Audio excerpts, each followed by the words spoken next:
మనం చూసామండి కాంగ్రెస్ ప్రభుత్వం తెలంగాణ రాష్ట్రంలో వచ్చినప్పుడే బోధన్ మాజీ ఎమ్మెల్యే షకీల్ కొడుకు సాహిల్ యాక్సిడెంట్ విషయము ప్రగతి భవన్ దగ్గర సంచలనం సృష్టించిన విషయం.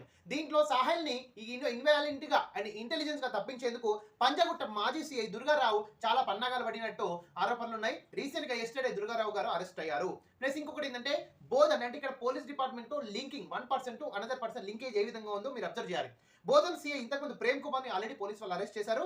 దుర్గారావుని కూడా అరెస్ట్ చేసే పక్షంలో Durgarao honourable high court for the state of Telangana approach చేయడం జరిగింది యాంటిసిపేటెడ్ బెయిల్ కోసం. బట్ ఈవెన్ ద అండ్ మనకు వాళ్ళ జడ్జిమెంట్ అనేది రాలేదు. So the police has arrested the one more cop the namely Durgarao earlier the circle inspector in the state of Panjagutta police station కి చాలా మంచి పేరు ఉందండి. ఆల్ ఇండియాలోనే రెండవ అత్యున్నత మంచి పేరు, సెకండ్ ర్యాంక్ పోలీస్ స్టేషన్ లో. దాంట్లో ఇలాంటి సంఘటనలు జరగడం చాలా బాధాకరమైన విషయం. ఇలాంటి ఇన్సిడెంట్స్ మిగతా పోలీస్ స్టేషన్ లో జరగకుండా పోలీసులు ఒక నివృత్తిగా తన యొక్క ఎథిక్స్ ఫాలో చేయాలని కోరుకుంటున్నాము. ఇట్లో మీ doctor K Rajesh Kumar, high court advocate.